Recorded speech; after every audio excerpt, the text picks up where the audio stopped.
শাসক দল নিজেই টেনশন করছে যে তাদের মানে স্ট্রং রুমটা ঠিকঠাক আছে কিনা। এর থেকেই বোঝা যাচ্ছে যে তারা অলরেডি পরাজয় মেনে নিয়েছে। তৃণমূল সরকার এবারে যেতে চলেছে, তাদের পায়ের তলা থেকে মাটি সরে গেছে। মানুষ অলরেডি তৈরি হয়ে গেছে, কয়েক দিনের কয়েক ঘন্টার অপেক্ষা। এটাই বোঝা যাচ্ছে যে 21-এর 16 এবং 21-এর জায়গায় পুরো ছবিটা একদম উল্টো হয়ে গেছে। অলরেডি তারা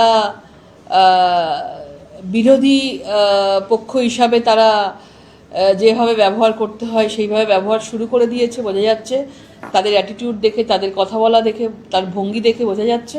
তো সুতরাং তারা মেনে নিয়েছে যে তৃণমূল সরকার এবারে যেতে চলেছে। আজকে বৈঠকও হচ্ছে এখন অভিষেক বন্দ্যোপাধ্যায় এবং মমতা বন্দ্যোপাধ্যায়ের মধ্যে, যে স্ট্রং রুমে তারা কিভাবে নিরাপত্তার বিষয়টা দেখবে বর্ণনা। এবারে তারা কোনোভাবেই ভোট লুট করতে পারেনি, ছাপ্পা মারতে পারেনি এবং সেটা জানে। এবং তাদের কাছে অত্যন্ত চিন্তার বিষয় হয়ে গেছে যে মানুষ পুরো দুহাত তুলে ভোট দিতে পেরেছে, নিজের অধিকার ভোট বাক্সে দান করতে পেরেছে এবং কেন্দ্রীয় সেন্ট্রাল ফোর্স খুব ভালো কাজ করেছে। সেই জন্য ওদের পরবর্তী কিভাবে তারা কাউন্টিংয়ে কোনো রকম কোনো গন্ডগোল বা কিছু রকম করতে পারে কিনা সেটারই বৈঠক চলছে। এটুকুই বলবো যে তাদের পায়ের তলা থেকে মাটি সরে গেছে। কোথাও কি জেলায় জেলায় এই যে চিত্র দেখা যাচ্ছে, শুধু কলকাতা না, বিভিন্ন জেলাতেও একই রকম স্ট্রং রুম, কোথাও স্নায়ু যুদ্ধ চলছে, মানে শেষ পর্যন্ত যে ধরে রাখতে পারবে তার জয় আসবে। দেখুন, আগে আমরা ভাবতাম আমাদের স্ট্রং রুমের জন্য আমরা গিয়ে সেখানে দাঁড়িয়ে থাকতাম এবং সেখানে শাসক দলেরা আরামসে ঘুরে বেড়াতো, তাদের কোনো চিন্তা থাকতো না, কোথাও একটা কারচুপি থাকতো। আমি 2024-ও দেখেছি। কিন্তু এবারের চিত্রটা একদম উল্টো হয়ে গেছে।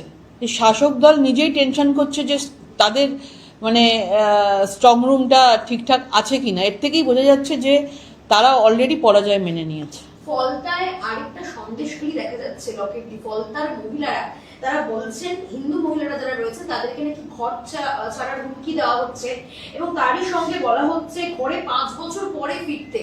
ধর্ষণের মতো অভিযোগ উঠে আমরা 21-এ দেখেছি পোস্টপোল ভায়োলেন্স, আমরা দেখেছি সেখানে আমরা কিভাবে তাদেরকে বাড়ি ছাড়া করেছিল এবং তারা কেউ কেউ আসেও নি, কেউ কেউ 2-3 বছর পর ফিরেছে। এবং কালকেও আমরা ফলতাতে দেখেছি যে অশান্তি হয়েছে এবং সেখানে অভিষেক বন্দ্যোপাধ্যায় বা তাদের যারা আশেপাশের ডান হাত বাঁ হাত যারা রয়েছেন তারা উৎপাত করে বেরিয়েছেন এবং কিছু করতে পারেনি। এটুকু বলবো যে এইসব রাগের বহিঃপ্রকাশ হচ্ছে এবং দেখতে পাবেন যে সব হিন্দুরা একসাথে হয়ে ভোট প্রদান করেছে।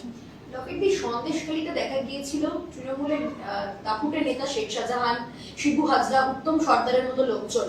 এবং ফলতাতেও ঠিক একই ঘটনার পুনরাবৃত্তি। সেখানে দেখা যাচ্ছে জাহাঙ্গীর খান, তৃণমূলের প্রার্থী জাহাঙ্গীর খান এবং 2 নম্বর বঙ্গনগরের পঞ্চায়েত প্রধান ইসরাফুল চাকলাদারের বিরুদ্ধে অভিযোগ এবং বিভিন্ন অভিযোগ, ধর্ষণের মতো থেকে শুরু করে মহিলাদের হুমকি দেওয়া। মহিলারা আজকে রাস্তায় নেমে এসেছেন। ইলেকশন কমিশন তার নিশ্চয়ই সেগুলো নিয়ে কোনো স্টেপ নেবে এবং আমরা সরকারে আসার পর যে ধরনের কাজকর্ম এরা করেছে কেউ পার পাবে না, এটুকু বলতে পারি। ফলতায় 30টিরও বেশি বুথে রিপোর্টের কথা বলা হয়েছে কমিশনের পক্ষ থেকে। রিপোর্ট হবে, পুনর্নির্বাচন হওয়া উচিত আছে। যেখানে মনে করেছে তারা পুনর্নির্বাচন হবে। তৃণমূলের তরফ থেকে কুণাল ঘোষ বলছেন যে সিইও মিথ্যা কথা বলছেন, শাক দিয়ে মাছ ঢাকার চেষ্টা করা হচ্ছে এবং বিজেপি নির্বাচন কমিশনকে সামনে রেখে ইলেকশনে যেমন তারা চেষ্টা করেছে বিভিন্ন রকম মেকানিজম করার, গণনা কেন্দ্রেও আপনারা লোক ঢুকিয়ে রেখেছিলেন। এতদিন ধরে তারা নানা রকমের বিভিন্নভাবে চালাকি হয়েছে, এবারে ওরা একদম কোনো চালাকি করতে পারেনি কোনো জায়গায়।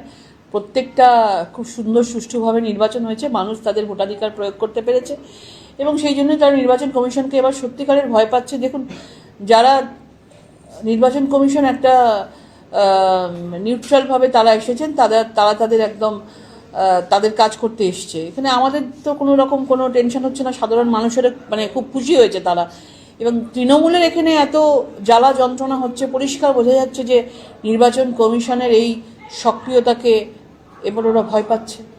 ফলতার যারা মহিলারা তারা আজকে অভিযোগ করেছেন, রীতিমতো এই মুহূর্তে লাইভ রয়েছে এবং তারা বলছেন যেটা যে তাদেরকে বিজেপি করতে দেওয়া হয় না। ফলতায় পঞ্চায়েত ভোট হয় না, বিধানসভা ভোটে এর আগেও ভোট দিতে দেওয়া হয়নি, তাদের বাড়ি থেকে বেরোতে দেওয়া হয় না, তারা ভোট দিতে পারেন না। ফলতাবাসী আজকে বলছেন তারা শান্তি চাইছেন।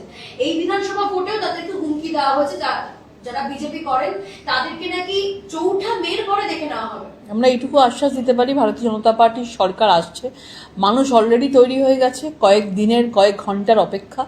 এবং আমরা কথা দিতে পারি যে যারা মহিলারা রয়েছেন, যারা এতদিন ধরে কষ্ট করেছেন, আপনাদের আর সেই কষ্ট হবে না। পরিবর্তনের সঙ্গে সঙ্গে প্রত্যেকে যারা আপনাদের এতদিন ধরে ভোট দিতে দেয়নি, যারা পুরো সন্ত্রাস চালিয়েছে পুরো জায়গা জুড়ে, তাদেরকে উচিত শিক্ষা দেওয়া হবে।